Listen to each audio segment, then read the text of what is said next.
Boa noite. Gostaria primeiramente, pessoal, de agradecer ao convite feito pelo ESEC, pelo Ítalo e por toda a organização do evento para estar aqui com vocês nessa noite, para nós falarmos sobre um tema de tamanha relevância para a profissão contábil, que é a contabilidade digital e a inteligência fiscal. Então, gostaria de antemão de parabenizar todos eles, toda a organização do evento, pela estrutura, pela quantidade de gente que conseguiram colocar aqui num evento presencial, que eu sei o quanto é difícil trabalhar para organizar um evento desse tamanho. Então, parabenizar toda a equipe organizadora, ao professor que foi homenageado, justíssima homenagem, professor. Eu sei o quanto a gente trabalha para contribuir para a formação de jovens profissionais pensadores, né? E, pessoal, nessa noite, nós temos uma missão aqui importante, que é de falarmos sobre uma nova contabilidade, tá? Vocês que são jovens profissionais, que estão entrando no mercado de trabalho, que estão, alguns ainda na faculdade, mas outros já formados ou recém-formados, devem estar se deparando com um cenário de muitas mudanças. Muito se fala aí sobre o fim da contabilidade, sobre a contabilidade ser substituída por robôs, por computadores, por máquinas. E muitas vezes eu já vi diversos jovens profissionais se sentindo meio em dúvida sobre a profissão que eles escolheram e pensando assim: rapaz, será que essa profissão vai realmente durar? Será que vale a pena eu continuar investindo 4, 5 anos da minha vida para estudar aqui nessa área sem saber realmente se ela vai continuar aí, se ela vai perdurar? E eu quero nessa noite tranquilizar vocês, pessoal, para dizer que a ciência contábil, ela não vai acabar, ela não vai deixar de existir.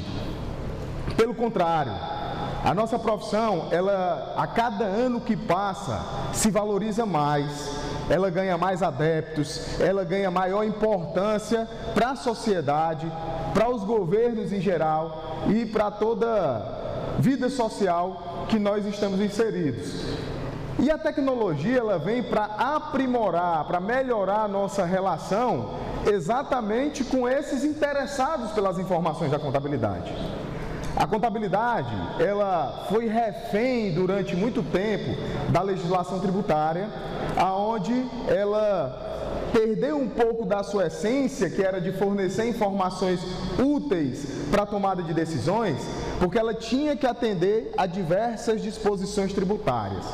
Mas a partir de 2008 houve uma forte mudança e uma convergência do modelo contábil para um novo modelo de contabilidade, um modelo europeu, o modelo do IFRS, e a partir disso tudo mudou.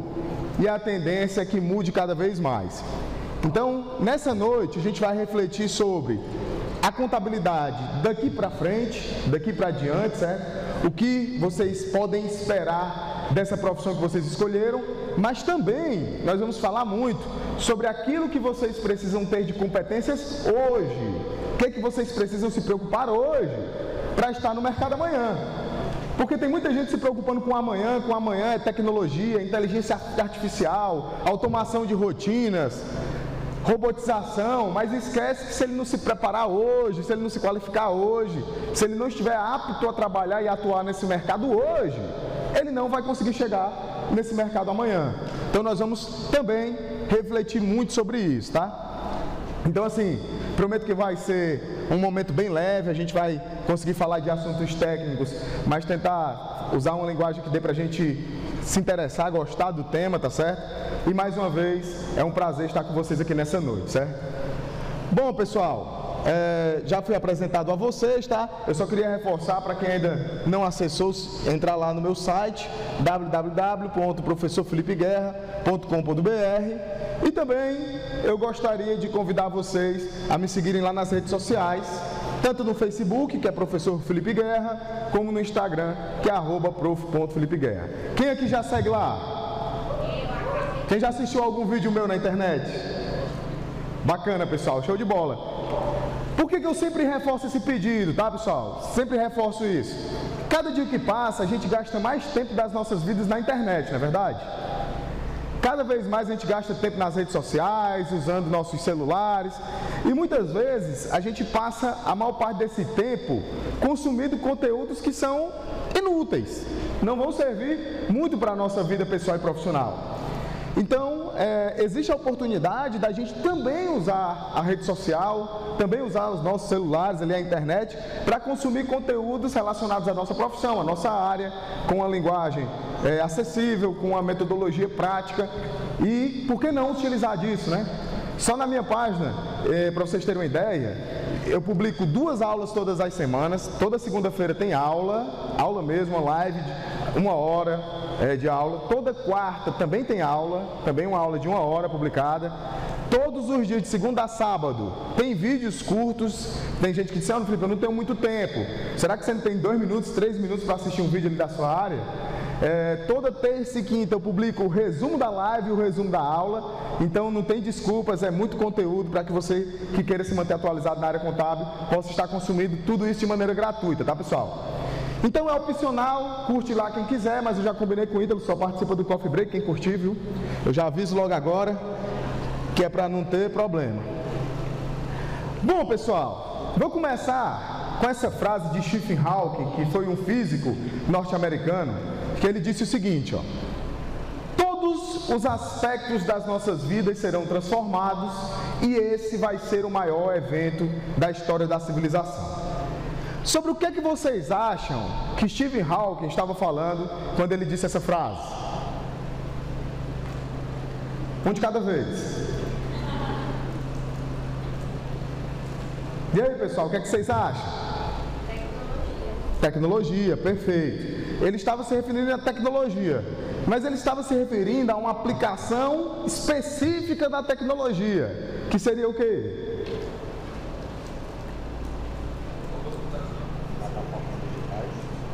Ele estava falando de inteligência artificial. Ele estava se referindo à inteligência artificial. E é interessante, pessoal, porque muito tem se falado sobre inteligência artificial na área contábil. Eu acredito que hoje essa é uma das palavras que mais são associadas à área contábil, à inteligência artificial, e principalmente por força das empresas de tecnologia, que elas falam a respeito desse uso massivo de inteligência artificial e de robotização na profissão contábil. E é interessante, porque muitas vezes eu converso com alguns profissionais da contabilidade e pergunto para eles o que é que eles acreditam ser a inteligência artificial, e muitos deles chegam para mim e dizem assim, Felipe, eu só imagino no dia que eu vou chegar lá no escritório e vai ter um robô sentado na minha cadeira fazendo os lançamentos para mim. Não, pessoal, não tem nada a ver com isso, tá?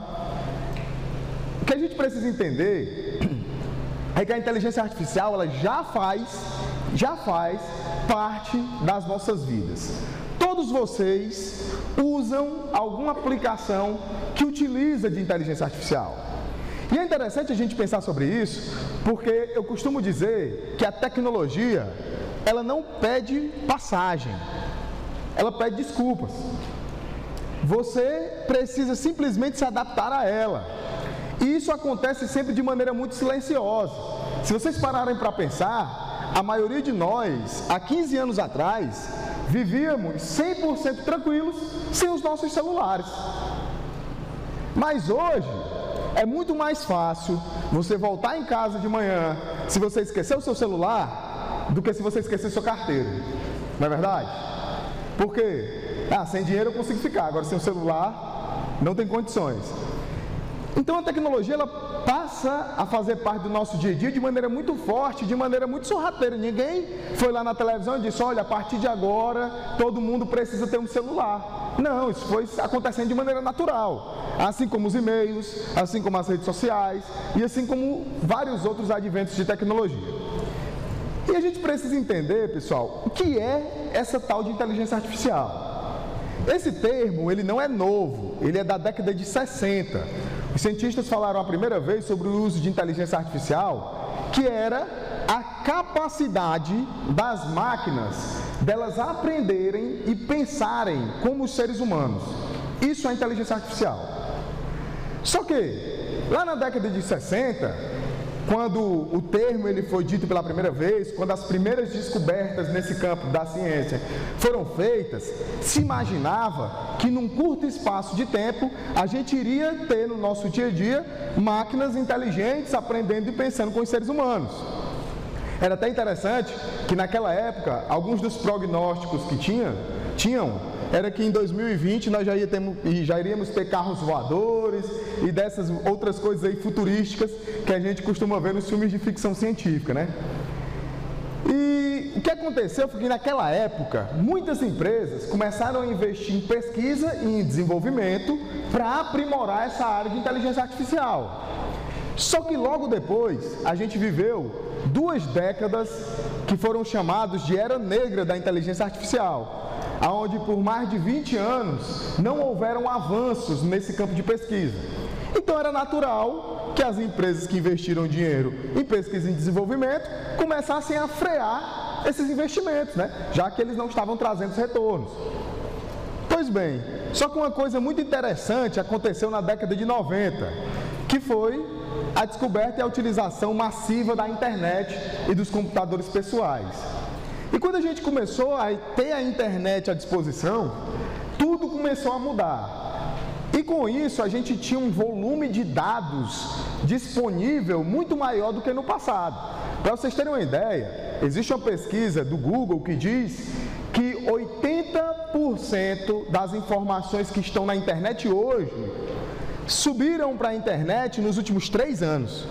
Ou seja, é um volume absurdo de dados que estão sendo disponibilizados para a sociedade em curtíssimo espaço de tempo. Então, com esse novo cenário, e num cenário onde a gente tem cada vez mais a utilização de Big Data, cada vez mais computação nas nuvens e cada vez melhores modelos de dados, a gente tem um cenário muito propício para o desenvolvimento de inteligência artificial. Só, pessoal, o que os cientistas eles entenderam? Eles entenderam uma coisa muito simples. Beleza, a inteligência artificial na sua essência é que a máquina ela aprenda e pense como ser humano. Porém, o ser humano é um ser complicado pela sua essência. E não é algo tão fácil de ser feito isso da noite para o dia. Só que ele já poderia usar a aplicação de inteligência artificial para solucionar pequenos problemas do nosso dia a dia. E foi isso que eles fizeram. E todos vocês hoje usam de inteligência artificial e provavelmente nem saibam. Por exemplo, se você usar qualquer uma dessas empresas, qualquer uma desses sistemas, você está usando de alguma interação de inteligência artificial. Vamos lá, vou falar um pouquinho só para vocês terem uma ideia. Tem gente que não acredita, tá? Não, Felipe, tem nada a ver não. Quer dizer que eu uso o Facebook e lá tem inteligência artificial? Tem, eu vou dizer para vocês. Eu sei que a maioria de vocês sabem, né? E eu sei que já tinha dado para perceber, eu sou cearense, né? Esse meu sotaque aqui britânico, ele engana, mas eu sou cearense raiz. E eu fui para o estádio, né? Assisti o jogo de Ceará e Fortaleza no primeiro turno. E aí, beleza, fui para o estádio, assisti Ceará e Fortaleza, o Ceará ganhou o jogo. Torcedor do Ceará, né? O Paulinho aí, torcedor do Fortaleza, fica triste, mas isso acontece. O Ceará foi lá, ganhou o jogo, e eu voltei para casa. Quando eu voltei para casa, eu entrei no Facebook. E eu vi que tinha uma marcação lá no Facebook. E era de uma pessoa que eu não conhecia. Eu disse, rapaz, eu nem conheço essa pessoa, ela me marcou. Quando eu cliquei para me ver, sem brincadeira nenhuma, pessoal, era a foto de um rapaz, que ele estava na torcida do Ceará, com os braços abertos. E a pessoa fotografou ele. Era a foto dele. E eu estava marcado nessa foto. Eu disse, rapaz, está errado. Por que eu fui marcado nessa foto? Quando eu fui olhar com cuidado, estava eu lá no cantinho da foto, sentado, olhando para o lado, nem para a foto eu estava olhando para o jogo, e estava eu lá na foto. O que é que aconteceu? O Facebook, ele usou de uma aplicação da inteligência artificial, que é o reconhecimento facial, e sem que aquela pessoa nem me conhecesse, ela conseguiu interpretar aquela informação da foto e saber que quem estava ali sou eu. Rapaz, eu fiquei com um medo tão grande do Facebook desde esse dia, porque ainda bem que estava no estádio, né? Esse pessoal aqui ficou com medo também, né? Cuidado! O Google não deixa mais nem você errar. Você tenta errar, ele não deixa. Você digita lá, ele diz assim, ó, você quis dizer isso? ele lhe corrige de cara, porque com base nas pesquisas que estão sendo feitas no Brasil inteiro, muitas vezes no mundo inteiro, ele consegue interpretar o que você está querendo dizer. Isso acontece também com a Netflix, por exemplo, Netflix e Amazon. Quantos de vocês não estão lá, assistem lá um seriado na Netflix, aí você assiste o seriado inteiro, aí depois a Netflix começa a te recomendar outros seriados. Aí você vai lá e assiste e diz, poxa, que seriado legal, gostei também. Por quê? Porque ela entendeu qual é o teu perfil de consumo, sozinha, entendeu do que é que você gosta e começa a te sugerir conteúdo baseado no seu gosto, adaptado a você, a sua realidade. Isso também acontece com a Amazon. Se você for lá na Amazon e fizer a compra de um livro, eu até sugiro que vocês façam esse teste, tá? Vocês podem fazer até o seguinte, você pode fazer esse teste em casa. Você bote lá, se você for na Amazon, no Google, por exemplo, e botar assim, ó, passagens para Fernando de Noronha, certo?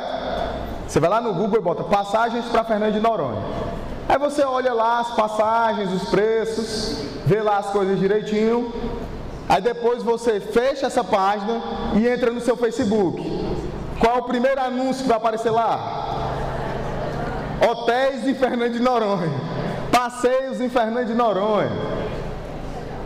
Por quê? Porque as empresas elas estão utilizando cada vez mais as tecnologias para te oferecer produtos conforme o teu gosto, a tua necessidade. É um verdadeiro self-service daquilo que você precisa, daquilo que você gosta de consumir.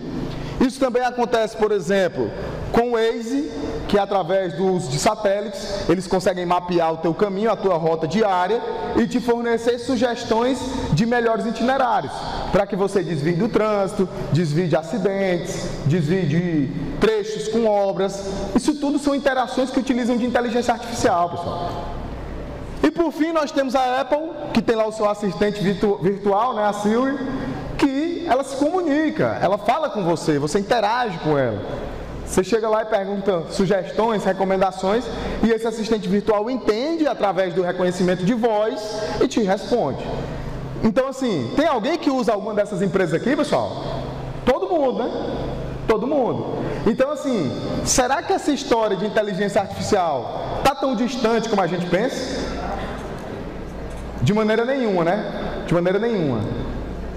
Eu até gosto de dizer, pessoal, como a gente já evoluiu, tá? Como a gente já evoluiu. Muitas vezes, os profissionais mais jovens não têm dimensão do quanto que a nossa profissão já evoluiu, tá? Pra vocês terem uma ideia, na década de 70, existiam os livros, Diário, Razão, Entrada, Saída, Apuração.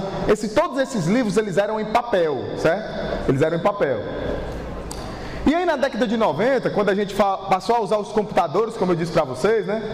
Começou a entrar dentro das empresas os PCs, os computadores pessoais, e as empresas começaram a adquirir os primeiros softwares, né? E aí eu lembro que eu entrei na área contábil nessa época, final da década de 90, né? Início dos anos 2000. E quando eu entrei na área contábil, eu fiz primeiro o curso técnico em contabilidade, né? Antes de fazer ciências contábeis, eu fiz primeiro o curso técnico. E para concluir o curso técnico, eu tinha que fazer o estágio de um mês. Eu tinha que fazer um estágio no escritório de contabilidade, um estágio de um mês para poder concluir o meu curso. Aí o que aconteceu? Nesse tempo, eu ainda estava fazendo o terceiro ano do ensino médio, né? Então, eu fazia o curso técnico à noite, estudava pela manhã e tinha que fazer o estágio, então eu tinha que fazer esse estágio à tarde, né? E aí eu lembro que eu pensei assim, ó, rapaz, preciso fazer esse estágio, não tenho transporte ainda, não tenho carro, era de menor, né, inclusive. E então eu vou procurar um estágio perto da minha casa, né, porque assim fica mais fácil de eu conseguir cumprir esse estágio. E aí, no meu bairro, no bairro onde eu morava, haviam 4 empresas de contabilidade que eu classificava elas assim, ó, era a mais top, a mais ou menos top, a menos top e a se nada desse certo. Aí eu fui lá atrás do meu estágio. Óbvio que eu fui primeiro aonde? Na mais top, né? Óbvio. Fui lá na mais top, ei, tô precisando do estágio. A mulher olhou pra mim, tem vaga para estágio aqui não, meu amigo. Nem para quem tá fazendo faculdade, mas nem para quem tá fazendo curso técnico. Assim, desculpa aí, perdão. Aí saí, fui na mais ou menos top. Fui lá pedir uma vaga de estágio, também nada. Fui na menos top, consegui passar nem da recepção. Aí eu cheguei na que se nada der certo, né? Pessoal, sem brincadeira nenhuma, era um escritório que ele ia daqui até essa mesa, era só um quadrado. Só tinha duas mesas. Tinha uma mesa que estava sentada uma menina e uma mesa que tinha um senhor com uma cara bem ruim, olhando para mim. Eu disse assim, ali é o contador, certeza. Aí eu falei para ela, né? Eu estou precisando de um estágio. Aí ela, tem negócio de estágio aqui não. Aí eu sabia que era meu último tiro, né? Aí eu falei bem alto para ele ouvir, ó. Mas é de graça. Aí ele se virou e disse assim, ó, acabou de abrir uma vaga, pode entrar. Aí eu entrei, aí ele disse, olha, você vai trabalhar aqui comigo no fiscal. Aí eu inocente, ó, pá, que coisa boa. Vou aprender a apurar os impostos, vou aprender a enviar as obrigações. Só na minha cabeça, né, ele? Beleza, sua primeira lição é essa daqui, ó. Pega aqui essa guia e vai ali pagar na lotérica. Paz, eu passei 6 meses nesse estágio. A única coisa que eu aprendi foi a digitar nota. Porque a única coisa que tinha lá era um bolo de nota desse tamanho me esperando. E lá tinha um computador que as pessoas não usavam. Você lembra daquele tempo que o computador era todo coberto? Aí a pessoa ligava ele uma vez por dia só para ver se ele estava prestando ainda. Ei, liga aí ele só para ver se está prestando. Aí ligava ele, depois ligava de novo. E aí, o grande diferencial para você trabalhar na área naquele tempo era saber mexer no computador. Não estou dizendo que era ser usuário do Office não, era sempre saber mexer no computador, porque o computador era um bicho complicado. Só que as coisas evoluíram, pessoal. Hoje, essa mesma contabilidade que era feita toda manualmente, ela é feita por integração de softwares, por meio de importação de arquivos. Então hoje a tecnologia é uma forte aliada do profissional da contabilidade, para que ele gaste menos tempo na execução e na operacionalização e mais tempo fazendo com que a contabilidade cumpra o seu papel fundamental. E aí, pessoal, muita gente me pergunta, mas professor, e a inteligência artificial aplicada à contabilidade? Aonde é que entra? E aí, quando eu falo de inteligência artificial aplicada à contabilidade, eu quero que vocês reflitam comigo sobre uma coisa, ó. Afinal de contas, para que serve a contabilidade? Um de cada vez. Para que serve a contabilidade, pessoal? Rapaz, me enganaram, disseram que era um evento de profissionais da contabilidade. Tinha um monte de contador aqui, estudante. Como? Controlar o patrimônio das entidades? O que mais? Gerar informações para tomada de decisões. Pessoal, a contabilidade, ela como ciência, ela existe para fornecer informações para a tomada de decisões. Ela serve para fornecer informações úteis para a tomada de decisões. Só que a contabilidade, ao longo do tempo, ela sofreu muitas interferências negativas. Quem aqui já trabalha na área? Levanta a mão, por favor. É interessante, ó. Não precisa responder, tá, pessoal? Não precisa responder.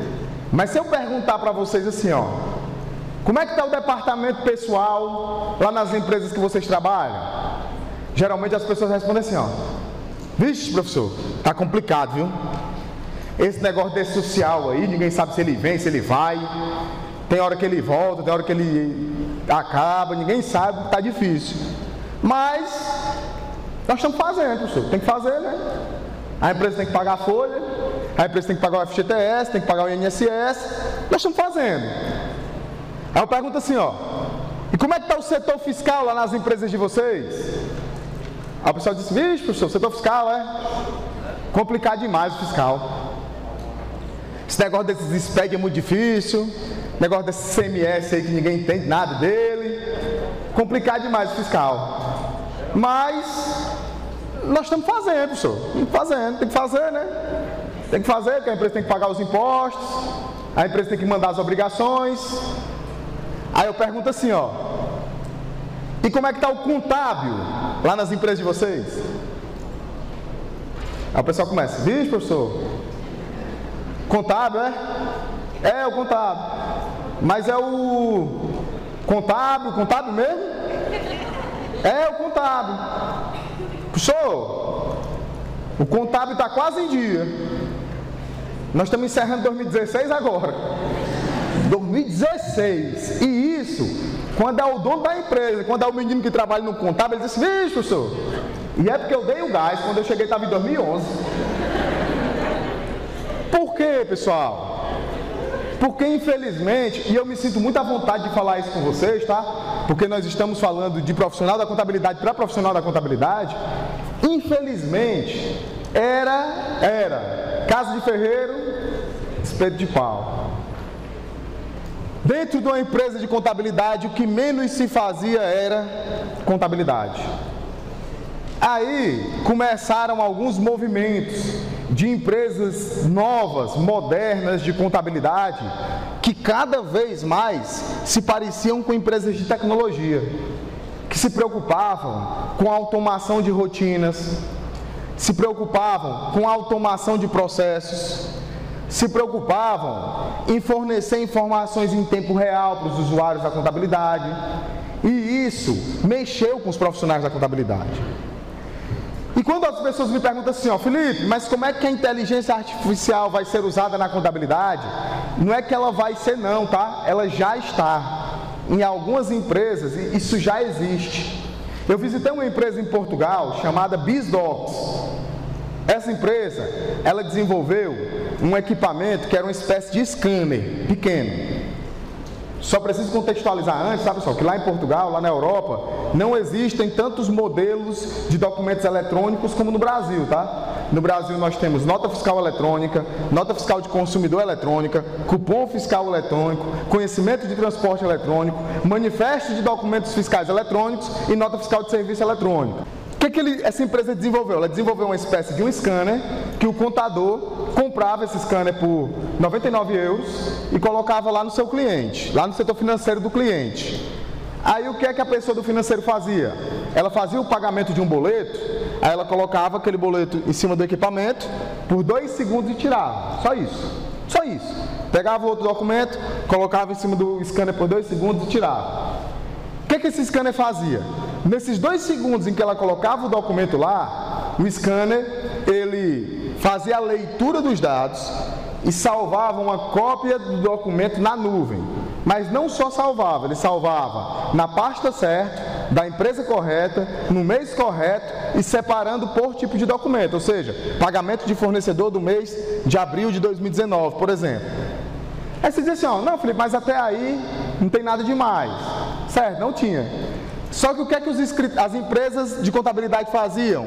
Elas integravam os softwares delas com o software que fazia o escaneamento do documento, e aí o sistema contábil, com a utilização de um robô, ia lá na nuvem, pegava aquele documento, importava para dentro do sistema e fazia as contabilizações automaticamente, sem precisar de nenhuma interferência humana para fazer a contabilização. Pessoal, nós vamos chegar num momento, e isso está muito próximo, tá? Eu já vi em eventos de tecnologia esse ano, empresas desenvolvedoras de software de contabilidade já entregando isso para os seus clientes. Só que isso ainda não se popularizou, tá? Nós vamos chegar num nível aonde o teu sistema de escrituração contábil, ele vai te mandar uma mensagem, por exemplo, no dia 30 do mês, vamos supor agora no dia 30 de outubro. No dia 30 de outubro, o teu sistema vai mandar uma mensagem para o teu WhatsApp, fazendo a seguinte pergunta: olha só, está chegando no final do mês, você deseja que eu envie um e-mail para os clientes solicitando as incidências da folha de pagamento? Aí você vai marcar que sim. E aí o teu sistema de escrituração contábil, ele sozinho vai enviar um e-mail para os teus clientes, solicitando a eles, num formato pré-estabelecido, as incidências da folha de pagamento.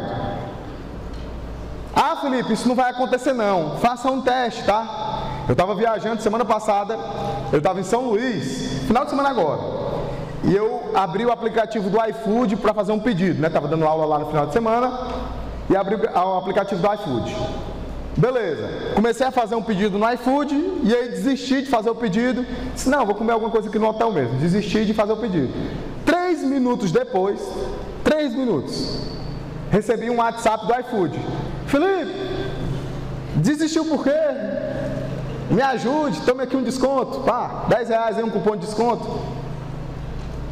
Então, a empresa já está usando a tecnologia, a robotização, para fazer o quê? Gerar consumo. Isso vai acontecer também com os softwares contábeis. Então, você vai ter a opção lá de dizer, sim, eu desejo enviar um e-mail cobrando dos clientes as incidências da folha de pagamento. Depois, tem um software que vai estar integrado com o teu e-mail, ele vai te mandar uma mensagem assim, ó, os clientes X, Y, Z enviaram as incidências da folha de pagamento. Desejam importá-las para dentro do sistema? Você vai dizer que sim, ele vai importar os dados para dentro do sistema. Depois o teu sistema vai te fazer mais uma pergunta. Olha, a importação foi feita com sucesso, deseja que eu gere a folha de pagamento dos clientes? E você vai dizer que sim, e aí o teu sistema vai gerar a folha de pagamento e vai só dizer, olha, as folhas de pagamento foram geradas com sucesso e já estão disponíveis para a conferência. E aí você vai fazer a conferência e depois de fazer essa conferência, dá um comando para que ele envie essas folhas de pagamento para os seus clientes. Pessoal, acreditem, isso não é nada futurístico, tá? Isso é a realidade, tá? A realidade. Eu não sei se vocês viram, existe uma proposta do governo federal para disponibilizar automaticamente as guias de Simples Nacional para os contribuintes optantes pelo Simples, por meio do ECAC a partir de 2020. Ou seja, não vai mais precisar de uma pessoa ir lá, entrar no ECAC, preencher a receita para gerar a guia de pagamento. Por quê? Porque se a empresa ela já utiliza documentos fiscais eletrônicos, todos esses documentos eletrônicos já estão na base de dados do fisco. Então não precisa que venha um terceiro e chegue lá e diga que pode fechar a guia de pagamento. Só, pessoal, que esse novo cenário, tá? Eu queria tranquilizar vocês. Esse novo cenário, ele é um cenário desafiador, mas ele é um cenário também de muitas oportunidades. E ultimamente surgiram vários novos modelos de negócios relacionados à contabilidade, tá? E é importante que você entenda que isso são modelos de negócios e não ramificações da ciência contábil, tá? A ciência contábil, ela é uma só e ela possui algumas ramificações. Por exemplo, a auditoria contábil é uma ramificação da ciência contábil, perícia contábil, contabilidade pública, contabilidade tributária, isso são ramificações da ciência contábil. E tem muita gente confundindo modelos de negócios com ramificação da ciência contábil. Por exemplo, são modelos de negócios atuais: contabilidade consultiva, contabilidade online, contabilidade híbrida, contabilidade digital. São modelos de negócio aplicados à contabilidade. E como um modelo de negócio, não existe um modelo melhor. Cada empresa, cada profissional da contabilidade precisa avaliar o modelo com base na sua expectativa de atuação e dizer qual modelo é melhor para ele, tá? Mas por que eu faço questão de reforçar isso? Porque a gente está vivendo uma época onde cada vez mais o marketing está ligado à contabilidade, né? E aí tem muita gente usando o marketing para aterrorizar os profissionais da contabilidade e também para vender algumas ideias. Por exemplo, eu vou dar um exemplo para vocês, que é a questão da contabilidade consultiva, né? É um movimento benéfico para a profissão, de um contador que se preocupa mais com o empresário, com as informações do seu cliente, mas a gente precisa ter cuidado para a forma como a gente está vendendo essa ideia. Eu participei de um evento em São Paulo, tem um mês mais ou menos, o IAROME, que é um evento da OMI, que tinham 3.000 pessoas, e aí durante o intervalo do evento, chegou um casal de empresários conversando com a contadora que estava comigo lá, e o casal de empresários falou assim, ó: ei, legal essa contabilidade nova de vocês aí, ó. Conhecia não, meu contador ainda faz aquela contabilidade velha. Quase que eu estou em infarto do lado na hora. Eu sei que contabilidade velha é essa, meu amigo, a contabilidade é uma só. Não tem esse negócio de contabilidade velha e nova, não. A única mudança significativa que houve na contabilidade foi a convergência de 2008. O resto é implementação de novos modelos de negócios. E modelo de negócio pode ser bom para um e ruim para o outro. Então, aqui são dois modelos de negócios dentro da contabilidade que estão muito em alta. A contabilidade online e a contabilidade digital. E para me explicar esses dois modelos para vocês, eu preciso primeiro que vocês tenham a plena consciência desse fluxo. Ó. Esse fluxo, ele é basilar para a gente entender de contabilidade, tá, pessoal? A gente precisa entender que as informações nascem nos documentos fiscais, transitam pelas escriturações fiscais e desaguam na contabilidade. Isso é fluxo orientado a processos, é um fluxo único. A informação nasce nos documentos fiscais, transitam pelas escriturações fiscais e desaguam na contabilidade. E antes de eu avançar, eu queria contar uma história para vocês aqui importante. E eu queria o máximo da atenção de vocês, tá? Eu só queria pedir uma coisa para vocês, a partir de agora, que é para vocês não rirem dessa história, que é uma história muito séria, viu? Pessoal, é o seguinte.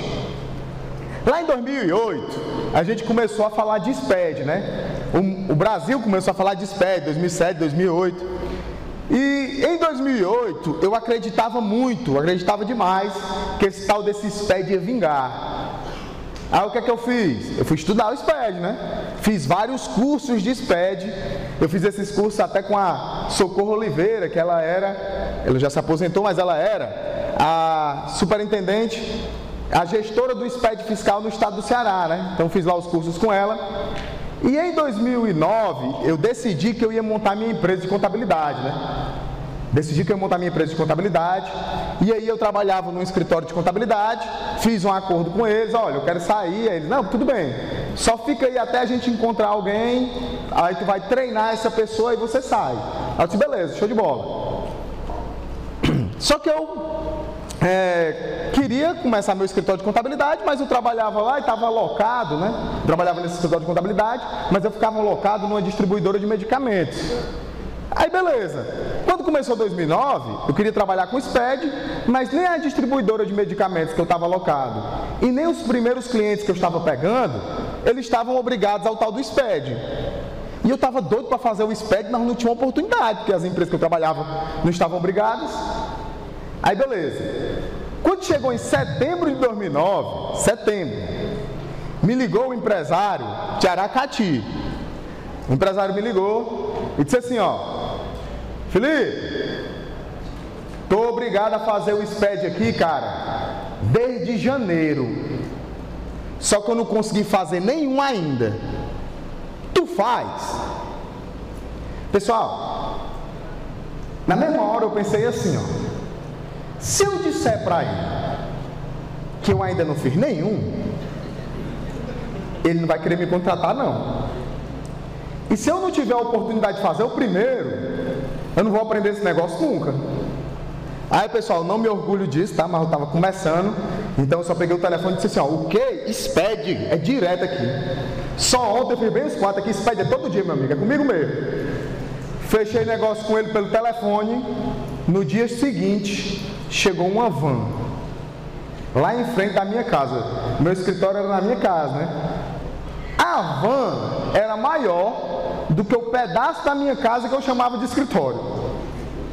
Aí os caras começaram a descer dentro dessa van com um saco cheio de papel. Pessoal, na hora que eu vi aquela cena, eu pensei assim, ó, eu acho que eu fiz alguma coisa errada, mas eu ainda não tinha muita certeza. Aí naquele momento, eu descobri uma coisa que marcou a minha vida. Eu descobri que naquele tempo existiam 2 tipos de impressora fiscal. A impressora do bem.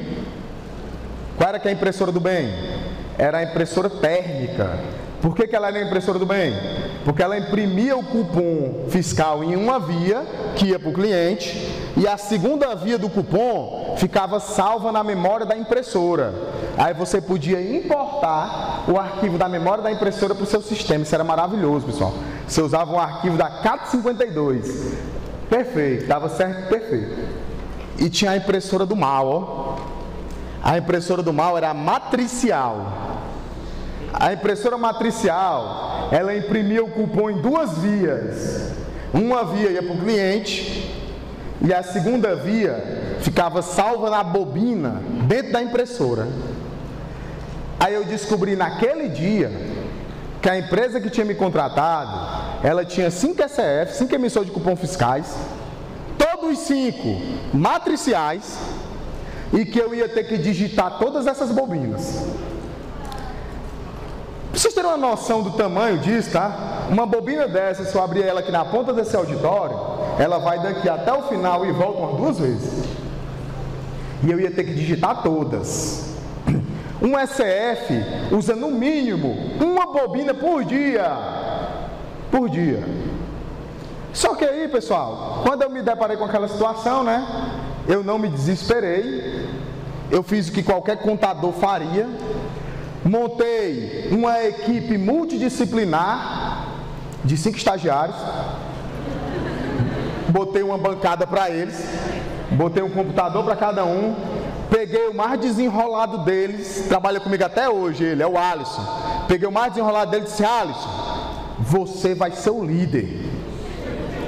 Aí ele: beleza, qual é a minha missão? Se a sua missão é lançar essas bobinas. Aí ele: show de bola, como é que lança? Eu disse assim: excelente pergunta, Alisson. Um líder faz perguntas assim. Também não sei não. Vamos descobrir agora. Aí o que é que eu fiz? Isso é tudo real, pessoal. Hoje eu conto rindo essa história, mas porque o trauma foi grande. Aí, o que é que eu fiz? Eu disse: Alisson, vai fazer o seguinte, tu vai ligar para o suporte do sistema e tu vai pedir para o pessoal do suporte te ensinar como é que lança, certo? Enquanto isso, eu vou deixar o menino lançando do jeito que eu acho que é. Porque eu uso o sistema todo dia, né? Eu só nunca tinha lançado bobina, então eu vou deixar lançando do jeito que eu acho que é. Quando tu terminar a ligação com o suporte, tu vê se o jeito que eu deixei ele lançando tá certo. Se tiver certo, tu deixa. Se tiver errado, tu para e ensina para eles o certo, corrige tudo, beleza? Beleza. Deixei combinado com ele assim, fui embora. Quando eu voltei de tarde, eu disse: e aí, Alisson, como é que tá as coisas? Disse: não, tá tudo certo, tá tudo beleza aqui, ó. Todo mundo lançando. Só que eu tenho uma notícia boa e uma ruim. Se diga logo a boa, Alisson. A boa é que nós já aprendemos a lançar, ó. Tá todo mundo lançando aqui, ó. Show de bola. E a ruim? Não, a ruim é que a gente aprendeu quase nesse instante. A gente lançou errado o dia todinho. Pessoal, nada é tão ruim que não possa piorar, viu? Eles passaram 3 meses. 3 meses, tá? Vou reforçar, 3 meses. Para terminar janeiro. Para terminar janeiro. Porque janeiro era o pior mês. Eles tinham que cadastrar todos os produtos, eles tinham que cadastrar todos os clientes, eles tinham que cadastrar todos os fornecedores. Aí o Alisson terminou janeiro e disse: Felipe, terminamos janeiro. Eu disse: pode deixar que agora é comigo, Alisson. Ainda estava empolgado. Aí eu fui lá, gerei o arquivo do SPED, mandei o arquivo do SPED para o PVA, para o programa, né? Quando eu mandei para o PVA, 1000 erros. 1000 erros, fechado. Eu olhei para frente do computador e disse: meu Deus do céu, eu não sei nem por que eu começo a corrigir 1000 erros. Aí naquele momento de desespero eu tinha que pensar numa alternativa. Eu disse assim: rapaz, quer saber de uma coisa? Eu vou ligar para Socorro, que foi a professora do curso, né? Eu pensei assim, ó: rapaz, a Socorro deve saber. E até porque Socorro é um nome bem sugestível para esse momento. Eu vou ligar para ela. Aí eu liguei para ela: Socorro, pelo amor de Deus, me ajuda. Socorro, meu arquivo do SPED tá dando 1000 erros, Socorro, o que é que eu faço? Ela: Felipe, vai lá em configurações. Aí eu, inocente, pensei assim, ó: rapaz, essa Socorro é fera. Socorro vai solucionar os meus 1000 erros aqui com 3 cliques, meu amigo. Vai ser rapidinho demais. Ela: Felipe, vai lá em configurações, quantidade de erro, tá marcado quanto?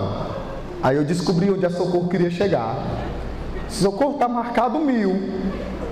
Ela: marque 5000. Aí eu marquei 5000. Ela: valida de novo. Quando eu validei de novo, 5.000 erros. Eu disse, socorro, pelo amor de Deus, socorro. Está dando 5.000 erros agora. Aí ela, se está dando 5 é porque tem mais, viu? Ele só mostra até 5.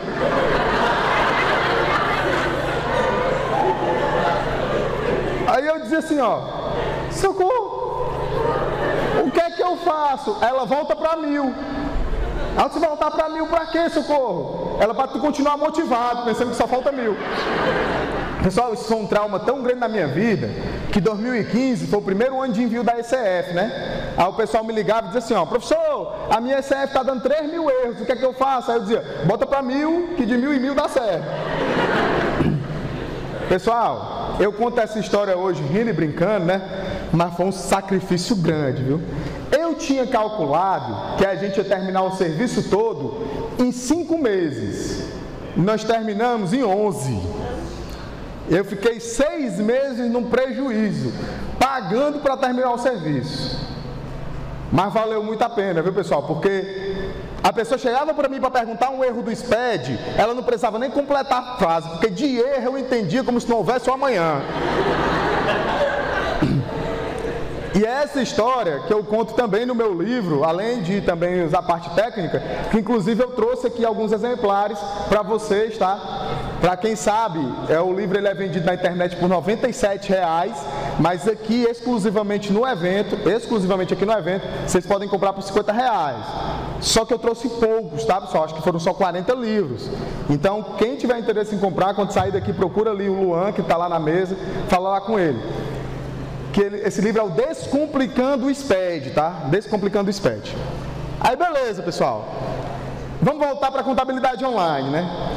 Pessoal, vocês conhecem essa empresa? Tem contador que não pode ver o nome dessa empresa que falta ter um infarto. Contabilizei. Eu digo que o Contabilizei, ele deu uma contribuição para a contabilidade que eu nunca imaginei que eu fosse ver. Que é o quê? Todos os contadores unidos pelo ódio a essa empresa, certo? Por quê? Que empresa é essa para quem não sabe que é ela, certo? É uma empresa que nos seus anúncios ela diz que faz contabilidade por R$ 49,00. R$ 49,00, Contabilizei. Só que o que é que acontece, pessoal? Tem muita gente que diz assim, ó, Contabilizei está aviltando honorários, o Contabilizei está prostituindo o mercado. Pessoal, Contabilizei de bobo, ele não tem absolutamente nada. O que o Contabilizei e todas as outras plataformas de contabilidade online estão fazendo hoje é exatamente o que os bancos fizeram.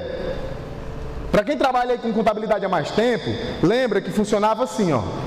Você precisava do extrato bancário de um cliente, você solicitava a ele o extrato bancário, aí ele precisava ir até a agência, sentar na frente do gerente, pedir o extrato, o gerente fazer a requisição desse extrato no sistema, aí o cliente voltava para casa, 15 dias, 30 dias depois, o extrato chegava pelos correios.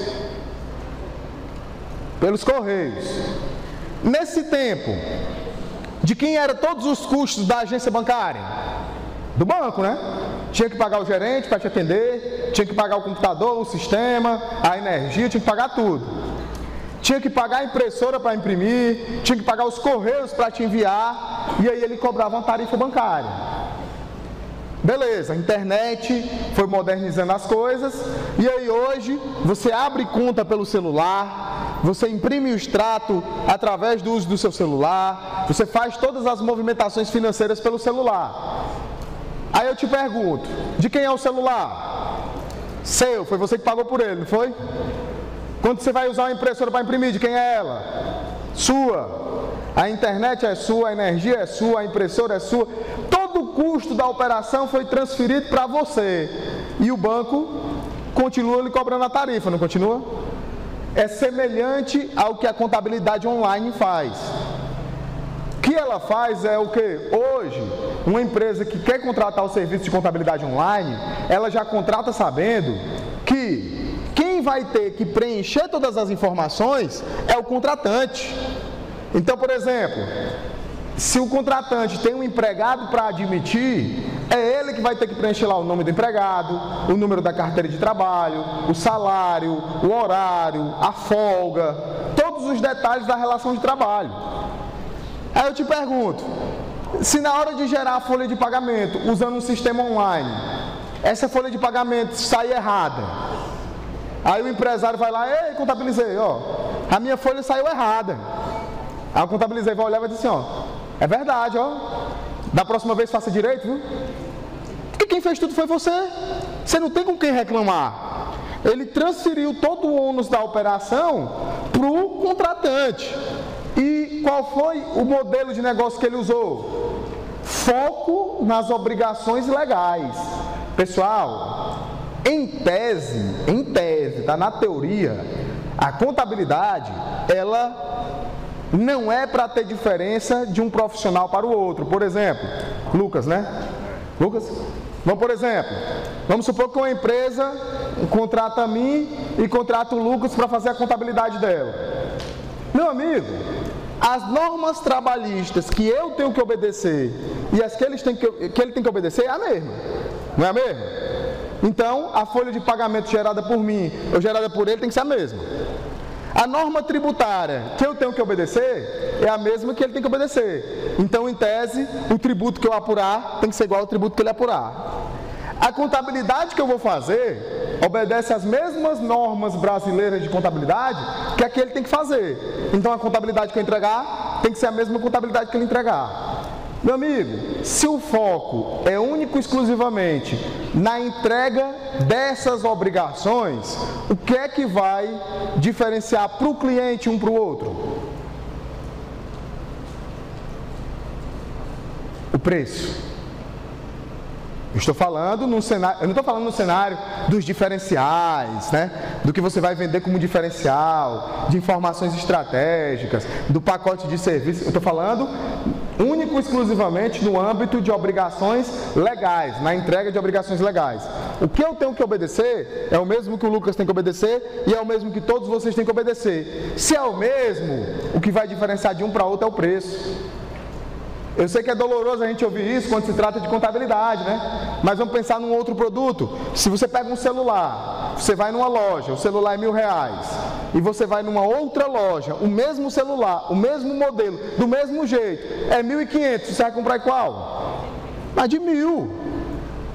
Se a entrega for exatamente a mesma, o que vai prevalecer é o preço. Por isso que a entrega não pode ser a mesma. Por isso que a gente tem que sair dessa entrega robotizada que a gente estava acostumado, aonde o contador só se preocupava único e exclusivamente com o cumprimento de obrigações. A gente precisa fugir disso. Quem continuar somente com essa atuação, saiba que você vai competir no mercado por preço. E é uma competição extremamente injusta. Extremamente injusta. Tem gente que chega assim, ó, Felipe, mas se eu quiser continuar trabalhando só desse jeito, se eu quiser trabalhar só com empresas do Simples, fazendo só a folha de pagamento delas e fazendo só a apuração dos impostos delas, eu posso continuar? Pode. Mas vai ser uma competição injusta, sabe por quê? Porque você vai competir com um Contabilizei da vida, que só no ano de 2019 já recebeu um aporte de investidores de 75 milhões. Para gastar no incremento de tecnologias para automação do processo. Para que ele possa automatizar mais e cobrar menos. Será que você vai ter condição de competir com esse cara? Vai ser muito difícil, não vai? Só, pessoal, que tem uma luz no fim do túnel, certo? Que luz é essa? Assista esse vídeo aqui, ó. Porque certamente, né, essas questões burocráticas às vezes dificultam as rotinas das empresas, das organizações. Por isso a inteligência artificial é usada para tornar mais rápidos alguns processos que normalmente são muito burocráticos, né? Uma startup do Paraná vai levar 2 projetos nas áreas de recursos humanos e também na área contábil dos Estados Unidos. O sistema é tão rápido que fica difícil acompanhar o trabalho do software. Assim, os documentos são enviados por uma empresa, por exemplo, eles ficam criptografados na nuvem. O computador extrai, interpreta e faz a classificação, além de validar as regras fiscais. Em 1 hora, são realizadas 1.000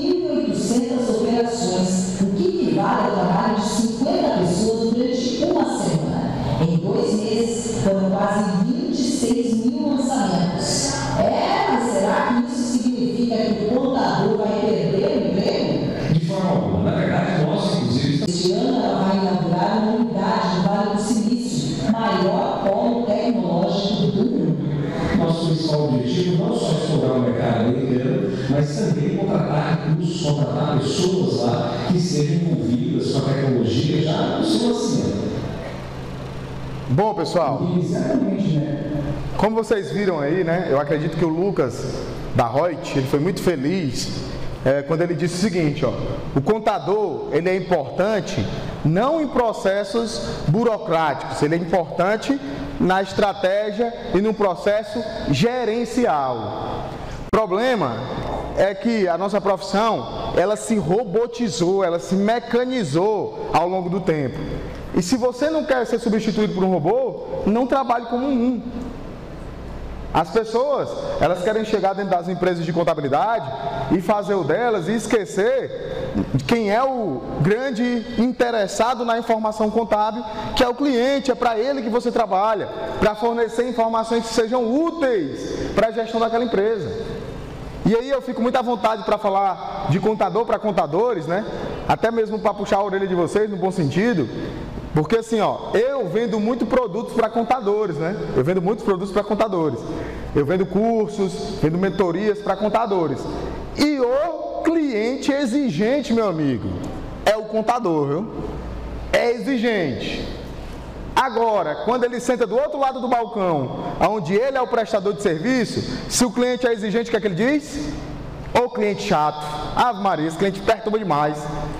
Por quê? Porque ele não se coloca no lugar do cliente. Você precisa se colocar no lugar do cliente.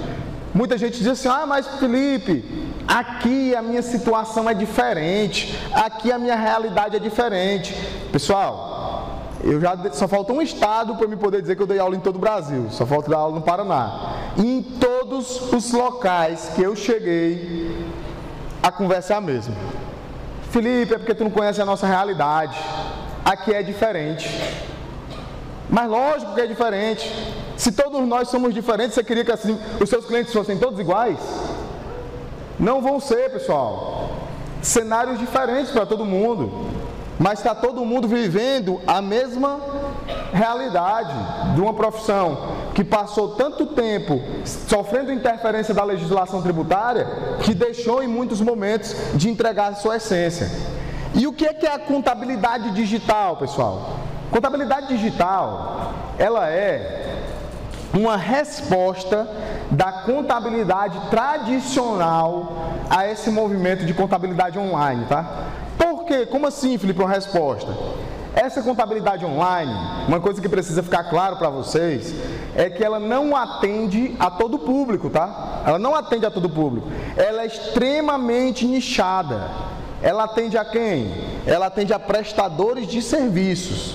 Ela atua exclusivamente com prestadores de serviços que emitem notas de serviço. E geralmente, eles trabalham também com um esquema de à la carte.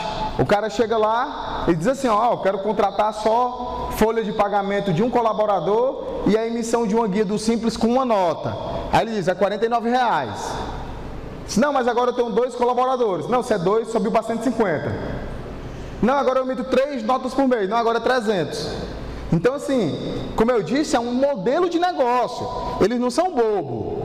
Eles já têm hoje 15 mil clientes. Só o contabilizei. Fora os outros muitos modelos de contabilidade online que existem no Brasil, viu?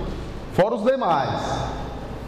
Então, assim, a contabilidade tradicional, que é aquela contabilidade do supermercado, é aquela contabilidade da farmácia, é aquela contabilidade da autopeças, é aquela contabilidade da padaria, contabilidade de raiz tradicional, ela também precisava se modernizar. Ela não consegue ser online, porque a gente está falando de estoques, controle de estoques, gestão fiscal de estoques, está falando de controle de documentos fiscais. Mas ela consegue se modernizar sim. Como? Utilizando sistemas integrados e utilizando ferramentas de tecnologia da informação para garantia da eficácia da entrega das informações ao cliente. para a garantia de que a contabilidade cumpra o seu papel fundamental, que é o de fornecer informações úteis para a tomada de decisões. Isso é que é contabilidade digital. É uma nova roupagem da contabilidade tradicional, certo? Porque vamos lá, pessoal, vamos lá, vamos ser bem honestos. Nós estamos em 2019, outubro.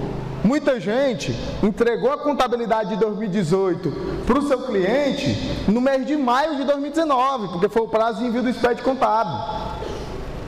Qual é a decisão importante que o empresário pode tomar em maio de 2019, ele sabendo o resultado dele de 2018? Já se passaram 5 meses. Se ele tivesse ruim das pernas, já tinha quebrado. Essa informação ela precisa ser tempestiva, ela precisa ser útil realmente. E aí, pessoal, diante desse cenário, surge também a inteligência fiscal. O que é inteligência fiscal, pessoal? É o futuro do setor fiscal no Brasil. Muita gente tem falado também que a área fiscal, exatamente pelo incremento do uso de tecnologias, vai se acabar. E mais uma vez, eu vou dizer para vocês que a área fiscal não vai se acabar. Não vai. Sabe quando é que a área fiscal vai acabar? Quando as empresas pararem de pagar tributos no nosso país. Quando parar de pagar tributo, aí a área fiscal vai acabar. Só, meu amigo, que se chegar esse dia das empresas pararem de pagar tributo, algo deu muito errado, viu? Algo deu muito errado. Então eu espero que esse dia não chegue. Então, essa área fiscal, ela está mudando a sua importância. Hoje, o foco dela não é mais no cumprimento de obrigações tributárias. Quem aqui trabalha no setor fiscal, pessoal? Quem trabalha no setor fiscal que passou boa parte da sua rotina do setor fiscal lançando nota, corrigindo CST e CFOP que vieram errado? Isso era rotina. A pessoa que trabalhava no fiscal, ela tinha um trabalho extremamente mecanizado, robotizado, e em muitos casos ainda continua assim. Só que é uma tendência que isso acabe, pessoal. Porque nós vamos falar cada vez mais de automação de rotinas. Para quê? Para que o profissional do setor fiscal, ele foque na gestão tributária. E o que é a gestão tributária? É o destino. É o local onde as empresas elas têm menos risco fiscal e melhor eficiência tributária. O que é essa eficiência tributária? Ela paga o mínimo de tributo obedecendo à legislação e dessa forma corre o mínimo de risco possível. Isso é gestão tributária, mitigação de risco fiscal. E a inteligência fiscal é o veículo que você usa para alcançar essa gestão tributária. Só que essa inteligência fiscal, pessoal, ela aparece forte no nosso país em um momento onde a área fiscal ela é uma verdadeira bomba. Eu costumo dizer, pessoal, que a área fiscal ela é uma verdadeira bomba relógio, ela vai explodir. Seja na sua mão, ou seja na mão do antigo contador, ou do próximo contador dessa empresa. Quem me acompanha aí no Instagram deve ter visto há umas 2 semanas que eu postei um negócio muito sério. Eu fui intimado, presta atenção nessa história, eu fui intimado pela delegacia que combate o crime de sonegação fiscal no estado do Ceará a prestar um depoimento por conta de um cliente meu que havia sido autuado. Detalhe, eu fui contratado por essa empresa em fevereiro de 2018 e o ano do auto de infração dela era 2013. Ou seja, não tem nada a ver com isso. Mas mesmo assim, eu fui chamado como contador, porque o contador é visto nesses processos como uma peça importante para que a polícia consiga fazer justiça e para que o inquérito policial seja concluído. Então eu fui chamado para prestar esclarecimentos a respeito dessa empresa hoje. E aí eu fico imaginando, como é que não está o contador, que era o contador da empresa na época, preocupado? Por quê? Porque pode ser, não estou dizendo que foi isso, tá? Pode ser que parte dos autos de infração dessa empresa tenham sido por conta de erros técnicos.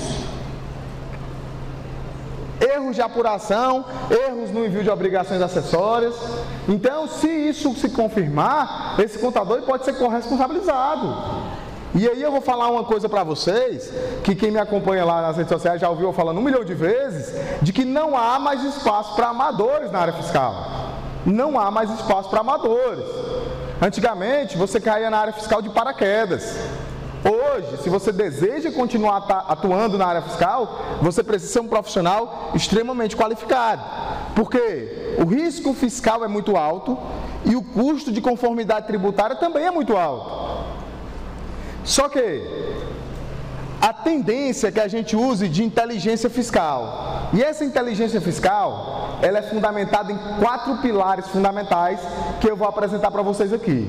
Mas antes de eu apresentar esses pilares, eu quero mostrar para vocês o quanto a confusão na legislação tributária brasileira faz com que a criatividade do povo brasileiro ache que determinadas coisas são inteligência fiscal. E olha só esse vídeo.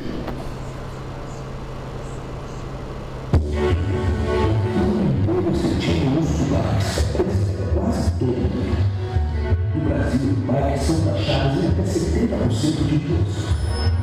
Para comparar, na Inglaterra, 20% de imposto. Na Alemanha, 19%. Nos Estados Unidos, 8%. Então a gente decidiu fazer algo para mudar isso.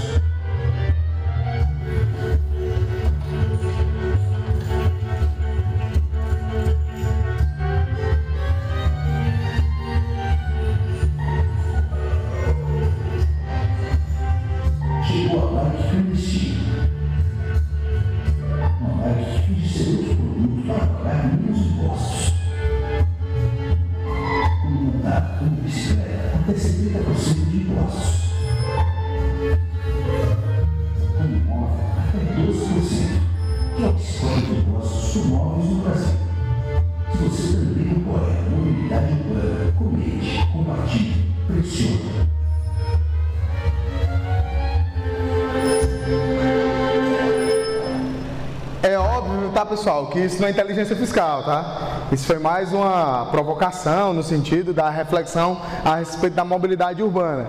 Mas eu queria mostrar para vocês como, muitas vezes, algumas soluções aí com base na criatividade brasileira fazem com que as pessoas corram risco achando que estão usando de inteligência fiscal. Por exemplo, quantas vezes vocês não viram uma empresa que ela tem todos os empregados numa empresa no Simples Nacional, mas as atividades dela é numa outra empresa que está no lucro presumido ou no lucro real, para não pagar menos tributos sobre a folha de pagamento, e ele acha que está fazendo uma grande estratégia tributária de pagar menos impostos, e na verdade ele só está cometendo ilícitos tributários e que uma hora ou outra vai ser revelado pelo fisco no momento da fiscalização. Então assim, inteligência fiscal, ela é pautada em 4 pilares. O primeiro deles é a automação de rotinas. Por quê? Porque se eu não tenho rotinas automatizadas e eu passo a maior parte do meu tempo na rotina operacional do setor fiscal, meu amigo, eu não tenho tempo para aplicar inteligência nenhuma. A maioria das pessoas que trabalham no setor fiscal é extremamente sobrecarregada, diga-se de passagem, porque tem lá um monte de empresas para fazer um pouco espaço de tempo. Então essa automação de rotinas, ela é base para que você migre de um modelo operacional para um modelo estratégico. Quando você vai automatizar essas rotinas, é fundamental que essa automatização obedeça à legislação tributária. Você precisa garantir que a empresa está em compliance tributário, que é o quê? Nada mais é do que a conformidade fiscal, do que a obediência à legislação fiscal. Quando eu tenho rotinas automatizadas e eu tenho a certeza de que essas rotinas obedecem à lei, eu consigo diminuir o risco fiscal dessa empresa e consigo usar de inteligência fiscal com foco na gestão do negócio. O contador, de fato, vira um parceiro estratégico da gestão da empresa. Ele vai decidir caminhos que vão conduzir a empresa a ter melhores resultados. Só, pessoal, que esse cenário que eu apresentei para vocês aqui, ele é um cenário bastante desafiador, não é verdade? Não é verdade? É normal que quando a gente faz um evento como esse, quando chega no final de uma palestra como essa, muitas pessoas olham e digam assim, professor, O sentimento que eu estou agora é que eu preciso estudar mais, ó. O sentimento que eu estou agora é que eu preciso me dedicar mais à minha profissão, à minha área, que eu preciso me esforçar mais. Só que é interessante, pessoal, que esse sentimento, ele dura exatamente 2 minutos. Passou 2 minutos, meu amigo, começa um mimimi, que é assim, professor, mas é porque eu não tenho tempo, né? Se eu tivesse tempo, aí o senhor ia ver, viu? Não tinha para ninguém não, se eu tivesse tempo. Não, professor, o problema é porque eu não tenho dinheiro. Se eu tivesse dinheiro, professor, aí o senhor ia ver, viu? Que eu ia dar o gás, que eu investi em mim, eu ia estudar. Pessoal, se você for esperar o melhor momento para fazer alguma coisa na sua vida, você não vai fazer nada? Nunca. Nunca. O cenário hoje que nós vivemos é um cenário repleto de oportunidades. E eu vou mostrar algumas delas aqui para vocês agora, tá? Vocês podem trabalhar hoje muito mais forte do que no passado com empreendedorismo. Quando eu me formei, o contador que queria ser empreendedor, ele só tinha uma alternativa. Que era montar um escritório de contabilidade. Essa era a única alternativa que ele tinha, montar um escritório de contabilidade. Hoje, o contador que se forma, ele pode trabalhar com consultorias tributárias nichadas.